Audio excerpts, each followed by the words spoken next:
नमस्कार। मुद्दा तो है मैं आपका स्वागत है। मैं हूं आपके साथ ब्रजेश चौक से। आज मुद्दा है सक्रियता, सवाल और सियासत। जी हां, कांग्रेस एक बार फिर सड़कों पर है।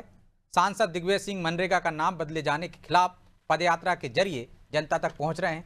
वहीं प्रदेश कांग्रेस अध्यक्ष जीतू पटवारी गांव चलो अभियान के तहत किसान न्याय यात्रा निकालकर किसानों की परेशानियों को केंद्र में रखकर कांग्रेस एक तरह से रणनीति है कांग्रेस की कि कहां तक जाएगी ये पार्टी। ये अब गांव-गांव जाकर ग्राम पंचायत स्तर पर संगठन खड़ा करने में जुट गई है। वहीं अब कांग्रेस की इस सक्रियता पर बीजेपी भी नजर बनाए हुए। बीजेपी इन यात्राओं को अपने चश्मे से देख रही है। कुल मिलाकर कांग्रेस की सक्रियता ने कई सवाल खड़े कर दिए हैं। उन सवालों को भी हम आपके सामने रखेंगे, लेकिन पहले देखिए रिपोर्ट।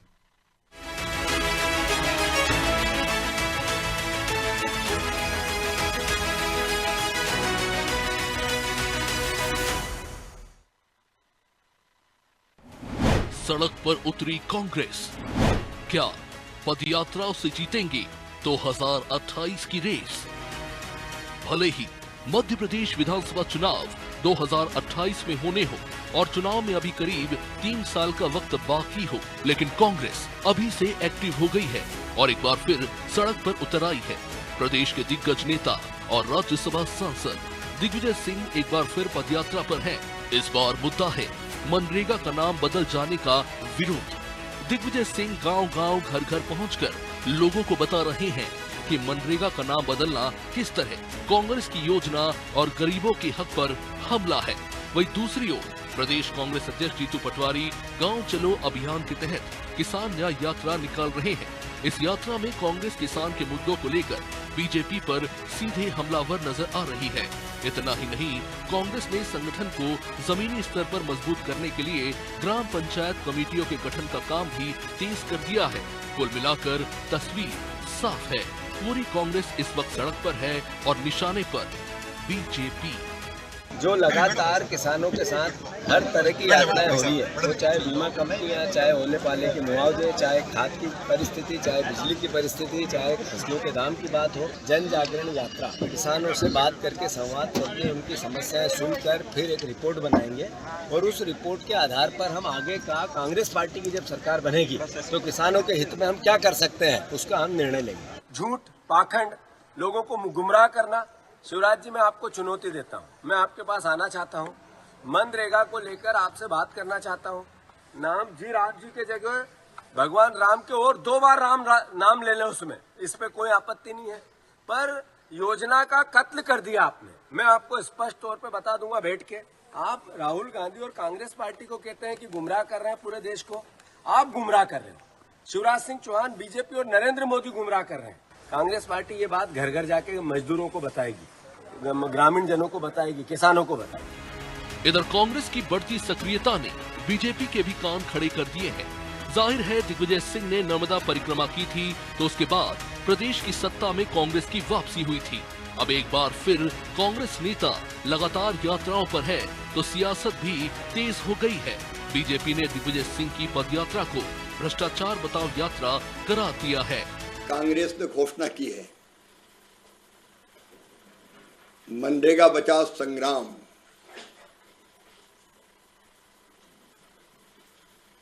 ये मनरेगा बचाओ संग्राम नहीं है, ये भ्रष्टाचार बचाओ संग्राम है। कांग्रेस को ग्राम से परेशानी, कांग्रेस को काम से परेशानी, कांग्रेस को राम से परेशानी।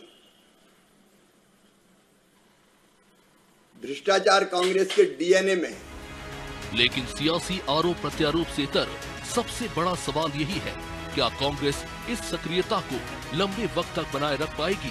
क्या ये सियासी रिदम 2028 तक कायम रहेगा? क्योंकि इससे पहले भी राहुल गांधी की भारत जोड़ो यात्रा मध्य प्रदेश से होकर गुजरती थी।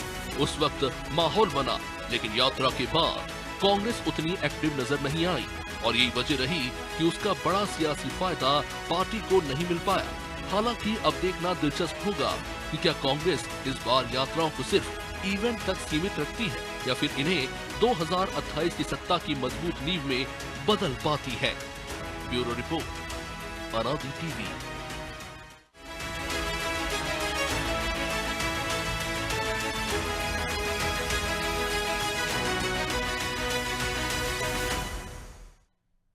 इस मुद्दे पर चर्चा शुरू करें उससे पहले वो सवाल जो जरूरी है। पहला सवाल, क्या कांग्रेस ये सक्रियता आगे भी बरकरार रख पाएगी? दूसरा सवाल, क्या कांग्रेस पदयात्राओं से जनता का भरोसा दोबारा जीत पाएगी? तीसरा सवाल, क्या कांग्रेस की सक्रियता ने बीजेपी की टेंशन बढ़ा दी है? चलिए इन सवालों के साथ इस मुद्दे पर चर्चा शुरू करते हैं। चर्चा में हमारे साथ जुड़ गए हैं बीजेपी प्रवक्ता अजय धवले, कांग्रेस प्रवक्ता अंबिका शर्मा और वरिष्ठ पत्रकार देवदत्त दुबे। आप तीनों का बहुत बहुत स्वागत है। और अंबिका जी, शुरुआत आपसे ही करते हैं। शिवराज सिंह चौहान कह रहे हैं कि कांग्रेस की ये यात्रा भ्रष्टाचार बचाओ यात्रा है। उन्हें ना काम से मतलब है, उन्हें राम से भी दिक्कत है, काम से भी दिक्कत है। और क्या ये जनता का भरोसा जीतने के लिए यात्राएं शुरू की गई हैं? देखिए ब्रजेश जी, शिवराज सिंह जी क्या कहते हैं क्या नहीं कहते, इससे हमारा कोई लेना देना नहीं है। तो किसानों के लिए न्याय यात्रा निकाल रहे हैं माननीय जीतू पटवारी जी के नेतृत्व में। जिस प्रकार से एक किसानों के हकों पर कुठाराघात ये सरकार कर रही है, किसानों की अनदेखी कर रही है, जिस प्रकार से गरीबों को पलायन करने के लिए विवश कर रही है, मनरेगा जैसी हमारी महत्वाकांक्षी योजनाओं की वजह से जो हमारा पलायन रुका था, और उस मनरेगा जो हमारी महत्वाकांक्षी योजना है उसको इन्होंने सत्यानाश करने की ठानी है। इस प्रकार से नाम ही तो बदला है, उसमें तो काम के दिन भी बढ़ा दिए, 100 से 125 कर दिए। तो इसमें क्या दिक्कत? ब्रजेश जी, इन्होंने इस प्रकार से नाम बदला है जैसे महात्मा गांधी के स्टैचू को हटाकर वहां पर राम की स्टैचू बना दी तो ये कहिए ना, नाम से दिक्कत है, काम तो हो रहा है, उसमें काम के दिन भी बढ़ा दिए। इससे ब्रजेश जी ना तो राम का जो आदर्श है वो स्थापित कर पाएंगे, और ना ही जो राम की जो स्थिति है, राम का जो लोक कल्याण का जो नजरिया है, वो क्या करना चाहते हैं। गांधी का रोम रोम राम से राममय था। जब गांधी जी ने अंतिम सांस ली उस समय जो भारतीय जनता पार्टी, राम से दिक्कत है या गांधी के नाम हटाने से दिक्कत है?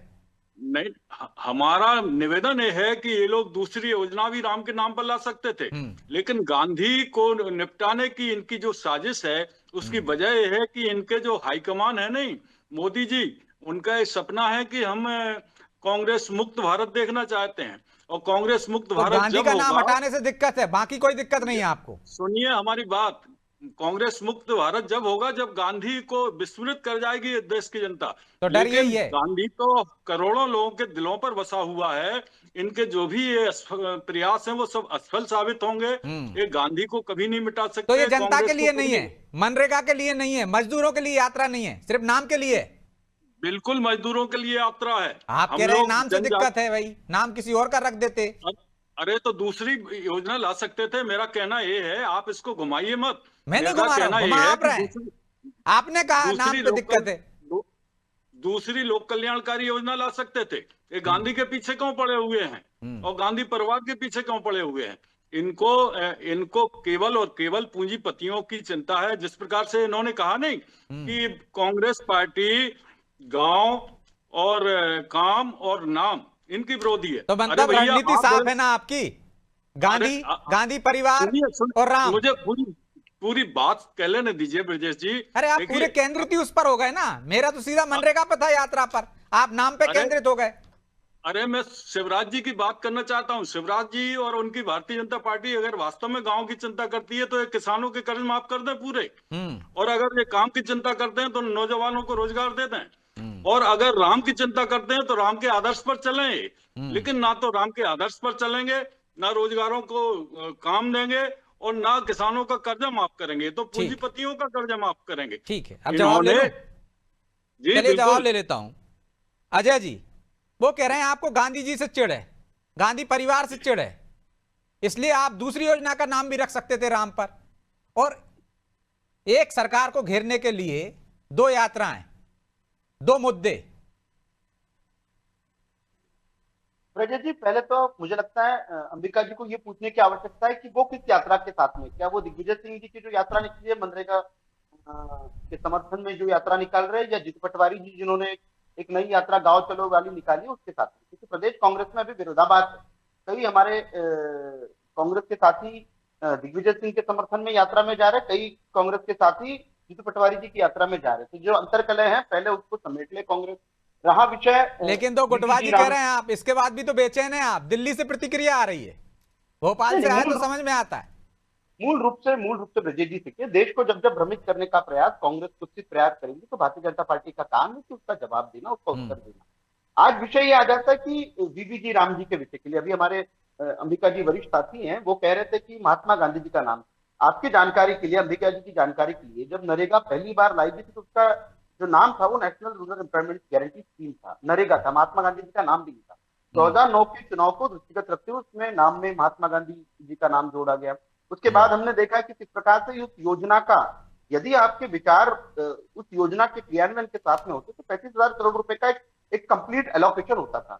हमारी आदरणीय प्रधानमंत्री नरेंद्र मोदी जी की सरकार आई, बजट को लेके गई 60,000 करोड़, एक एनुअल अलॉटमेंट होता था 60,000 करोड़। लेकिन उसके पूर्व का 2014 तक की इस योजना में किस प्रकार से भ्रष्टाचार की भेंट चढ़ा था। जब से डीबीटी आया है, जब से डायरेक्ट बेनिफिट ट्रांसफर हुए, तब से कहीं ना कहीं ट्रांसपेरेंसी सुनिश्चित की थी, पारदर्शिता के माध्यम से जो वास्तविक लाभार्थी थे उनको इसका लाभ मिलना शुरू हुआ। लेकिन कहीं ना कहीं हम टेक्निकली ग्राउंड पे देख रहे थे कि योजना के माध्यम से जिन वास्तविक लाभार्थियों को लाभ पहुंचना चाहिए था और जो बुनियादी सुविधाएं खड़ी होनी चाहिए वो बुनियादी सुविधाएं खड़ी नहीं हो रही। तो एक प्रैक्टिकल एलोकेशन का एक विषय आया। आदरणीय प्रधानमंत्री श्री नरेंद्र मोदी जी का महत्वाकांक्षी विषय था कि गांवों को जो महात्मा गांधी जी के आदर्श थे, उन आदर्शों को गांव तक के लेके जाना। वो ग्राम स्वराज की बात करते थे, तो ग्राम स्वराज में आता था कि गांव का उन्नयन यदि करना है तो गांव को बुनियादी सड़कें अच्छी होनी चाहिए, बुनियादी सुविधाएं व्यवस्थित होनी चाहिए।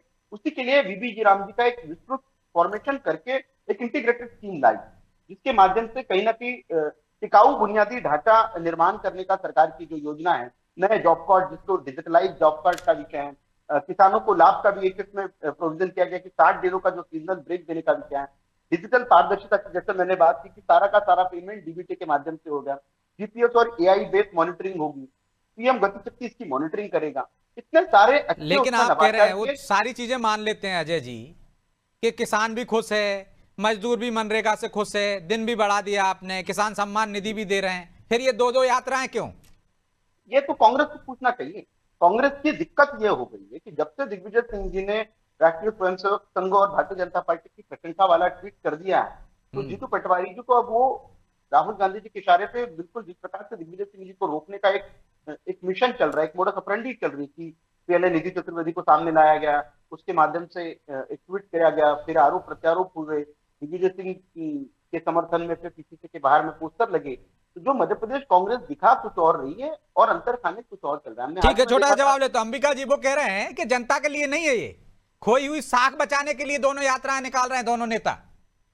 देखिए, हम संगठन सृजन के अंतर्गत जनता के बीच में जा रहे हैं और जनता की जो मूलभूत समस्याएं हैं उनसे हम अवगत होने के लिए जा रहे हैं। उनके साथ हम उनको एहसास और विश्वास दिलाने जा रहे हैं कि हम आपके साथ खड़े हुए हैं।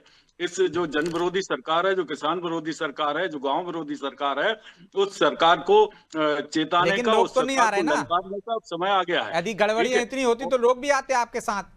देखिए, गड़बड़ियां तो इतनी है कि राम राम जपना पराया माल अपना। रेगांव की स्थिति आपने देख ली होगी। इन्हीं की महिला मंत्री प्रतिमा बागरी ने बता दिया कि इनकी सरकार में चल क्या रहा है, ये गांव की स्थिति है। और उसमें तो एक वानगी मात्र है, और पूरे प्रदेश में क्या कर रहा होगा, क्या हो रहा होगा, इनकी सरकार के द्वारा किस प्रकार से कारनामे किए जा रहे होंगे, जनता की करोड़ों रुपए की कमाई पर किस प्रकार से डाका डाल रहे होंगे ये लोग, ये सब आपके डोमेन में आप लोग भी बहुत ज्यादा आता हूं। मैं दूसरे दौर में आता हूं अंबिका जी। ठीक है देवदत्त जी, देखिए हमने देखा कांग्रेस यात्राएं तो शुरू करती है, पहले भी घर घर चलो अभियान शुरू किया था, लेकिन 2.5 घर ही चल पाए थे। क्या आपको लगता है कि 2028 तक ये सक्रियता बरकरार रहेगी और ये 2028 की नई दिशा तय करेगी? देखिए, सबसे पहले तो कांग्रेस पार्टी को एक यात्रा निकालनी थी, पूरी ताकत उसी में लगाते, वो क्रमबद्ध कर लेते कि 15 दिन आप नेतृत्व करो, 15 दिन हम करो, तब तो संभावना बनती थी कि 2028 तक इस चलेगा। अब लेकिन अलग अलग यात्राएं निकल रही हैं तो बड़ा मुश्किल है। और यदि कांग्रेस ठान ले, यदि उसको वाकई में अब कष्ट बढ़ गया हो कि 20-23 साल हो गए सत्ता से बाहर हुए, तो कर सकते हैं, लेकिन वो करें तो अभी तक कोई ऐसा बड़ा आंदोलन, बड़ा कोई कार्यक्रम कांग्रेस का देखने को नहीं मिला है सरकार के खिलाफ। अभी इंदौर में इतना बड़ा घटनाक्रम हुआ, 2-4 बयानबाजी थोड़ा बहुत वो करके रह गए। अभी तो पूरा फोकस उनका वहां, कितना बड़ा मामला है पूरे प्रदेश में, अब जांच चल रही है और कहाँ कहाँ खामियां हैं उनको उजागर करना चाहिए। लेकिन अब कई बार दल के अंदर भी प्रतिस्पर्धा होती है, वर्चस्व की जंग होती है। यहाँ दिग्गजों और जूनियर के बीच ये चल ही रहा है लगातार। जब से जीतू पटवारी उमंग संगार को कमान कांग्रेस ने सौंपी है, तब से कमलनाथ की सक्रियता हमें दिख नहीं रही है। और बाकी नेता दिग्विजय सिंह बयानों में अब यात्रा पे आए हैं, अरुण यादव, अजय सिंह और भी नेता हैं जो उनकी सक्रियता कहीं दिख नहीं रही। तो कांग्रेस को पहले एकजुटता करनी पड़ेगी और वाकई में बहुत मुद्दे हैं, यदि उन पर वो संघर्ष करें। और उनको बीजेपी के विपक्ष के कार्यकाल से सबक लेना चाहिए, किस तरह से ये विपक्ष में बीजेपी संघर्ष करती है एक एक मुद्दे पे, जन जागरण, बैठक, पद यात्रा, धरना, प्रदर्शन। तो विपक्ष की भूमिका कांग्रेस उस तरीके से निभाएगी, तभी 2028 संभावना बनेगी। क्योंकि मध्य प्रदेश में 2 ही दलीय व्यवस्था है, तीसरे दल की गुंजाइश बनती ही नहीं है। इस कारण कांग्रेस को यदि लग रहा है कि हमें 2028 सरकार बनाना है, पूरी एकजुटता के साथ और पूरी सक्रियता के साथ 2028 तक का पड़ेगा। तो अंबिका जी, 2028 में ये यात्राएं तब सफल मानी जाएंगी या तब सफल हो पाएंगी, आपके पक्ष में मतदाताओं को ला पाएंगी, जब नेतृत्व एक हो, गुटबाजी ना दिखे और आपके पास ना दिशा है ना नेतृत्व है। वो कह रहे हैं कि आपको इंदौर में करना चाहिए था आज, लेकिन आप मनरेगा पे कर रहे हैं और किसानों पर कर रहे हैं। सही समय पे सही निर्णय नहीं हो पा रहा है आप। देखिए ब्रजेश जी, हमारे पास नेता भी है, नेतृत्व भी है, नीति भी है और नियति अलग भी अलग है। दिख रहे हैं ना, देखिए एक नेता नहीं दिख रहा है। बिल्कुल बिल्कुल अलग अलग दिख रहे हैं। ये तो उनको इनके अंदर इनको शायद मोतियाबिंद है भारतीय जनता पार्टी के नेताओं में। ये भारतीय जनता पार्टी नहीं कह रही, ये तो वरिष्ठ पत्रकार कह रहे हैं। देखो, वरिष्ठ पत्रकारों से भी मेरा निवेदन है कि हमारे दिग्विजय सिंह जी का, कमलनाथ जी का पूरा आशीर्वाद मिल रहा है हमारे जीतू पटवारी जी नहीं, वो को। दिखता नहीं और है ना, उनके कमरे के आशीर्वाद अंदर से भेज देते होंगे आशीर्वाद है। नहीं, देखिए अभी हमारे दिग्विजय सिंह जी, मालूम है आपको, सीहोर के वो इच्छावर माने विधानसभा कार्यक्रम ही उसी पे कर रहे हैं भाई, कि भोजपुर से जीतू पटवारी है, इच्छावर से दिग्विजय सिंह है, एक जगह से क्यों नहीं? एक गांव में गए थे तो ठीक है, अलग अलग पूरा इतना बड़ा प्रदेश है, अलग अलग जाएंगे। और हम लोग ग्राम पंचायत से लेके और वार्ड की जो हमारी मतलब आपके पार्टी के नेताओं में इतनी एनर्जी नहीं है कि एक ही व्यक्ति पूरा प्रदेश नाप दे।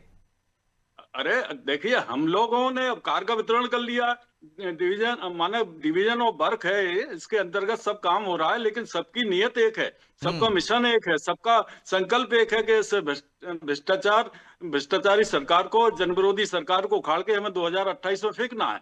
जिस प्रकार से झूठे वायदे करके आई है सत्ता में, उसका बिल्कुल जो भी इसका वास्तविक चेहरा है उसको जनता के समक्ष लाना है। जनता अच्छी तरह से समझ रही है। अभी कितनी दुर्भाग्यपूर्ण घटना घटी है इंदौर में, देखिए। तो कह रहे हैं देवदत्त जी, कितनी बड़ी घटना घटी है, आंदोलन वहां करना चाहिए था। एक इछावर में कर रहा है, एक भोजपुर में कर रहा है, इंदौर से 300 किलोमीटर दूर।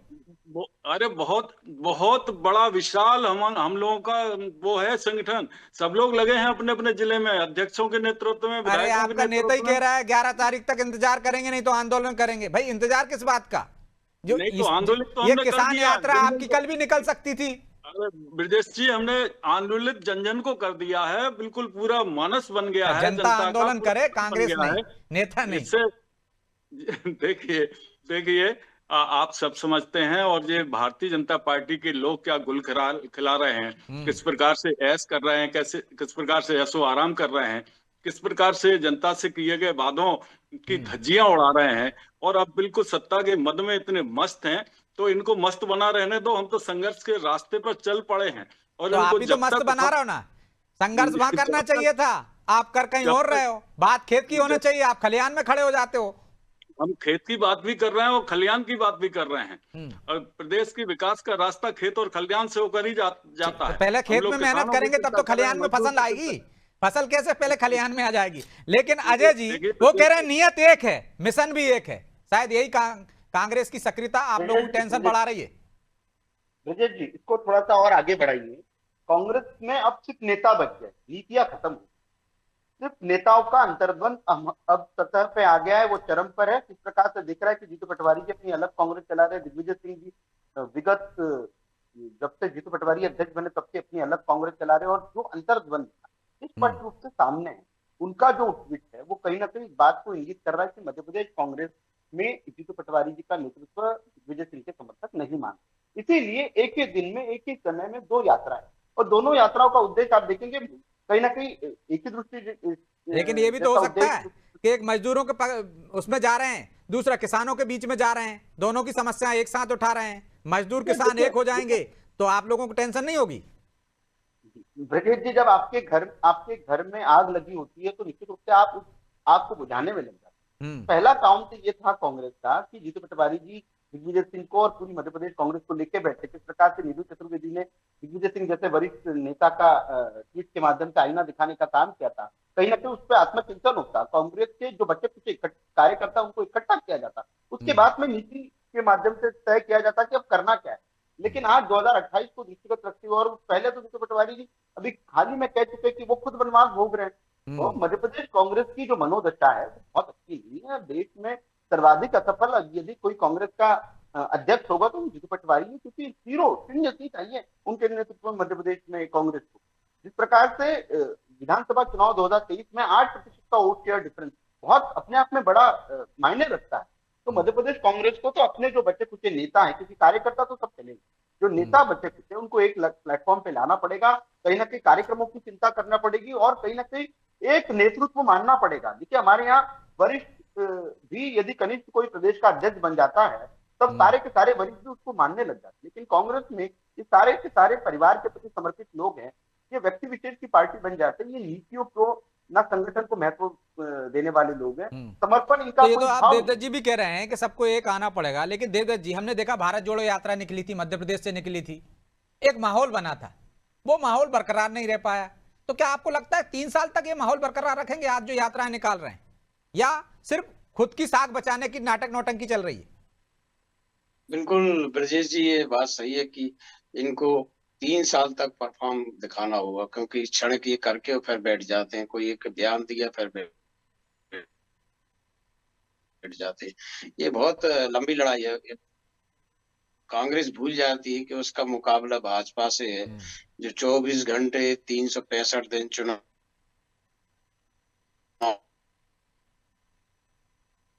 मोड में रहती है। उनकी बैठक हर दिन आप देखो एक न एक सर्कुलर संघ भी, जैसा इनके प्रवक्ता कह रहे हैं कि हम एकजुट हैं, तो दिखाए भी तो कितने अपन ने देखे प्रशिक्षण हुए, मांडू में हुए, पचमढ़ी में हुए, कौन कौन दिग्गज नेता वहां पहुंचे। तो ये दिखना भी चाहिए जनता को, क्यों रहस्य बनाए रखते हो कि हम एक हैं और दिखाते नहीं हो। तो वो दिखाओ भी, क्योंकि लोकतंत्र के 2 ही पहिए, सत्ता और विपक्ष। विपक्ष का मजबूत होना भी जरूरी है प्रदेश हित में और सरकार के सबके हित में रहता है। तो सब चाहते हैं कि आप मजबूत हो, लेकिन वो दिखाई भी तो देना चाहिए, और इसके लिए जरूरी सबसे बड़ा सवाल तो यही है कि दिखाई नहीं दे रहा है। माफी चाहता हूं देवदत्त जी, क्योंकि समय की बाध्यता है, इसलिए चर्चा को यहीं विराम देना होगा। आप तीनों का बहुत बहुत धन्यवाद। तो कांग्रेस में एकजुटता दिख नहीं रही है, 2 नेता, 2 मुद्दे और निशाना एक सरकार। क्या ये गुटबाजी नहीं है? आप एक साथ भी आ सकते थे। और कैसी रणनीति? आपको जिस ज्वलंत मुद्दे पर आज आंदोलन करना चाहिए था उसे छोड़कर आप दूसरे मुद्दों पर आंदोलन कर रहे हैं। और क्या ये 3 साल तक आप बरकरार रख पाएंगे, या दोनों नेता अपनी साख बचाने के लिए यात्राएं निकाल रहे हैं, अपनी खोई हुई प्रतिष्ठा को पाने के लिए यात्राएं निकाल रहे हैं? क्या इनसे कांग्रेस का कुछ भला होगा? ये तो आने वाला समय बताएगा। बहरहाल मुद्दा तो है, मैं इतना ही। मुझे दीजिए इजाजत और आप देखते रहिए अनादि टीवी। नमस्कार।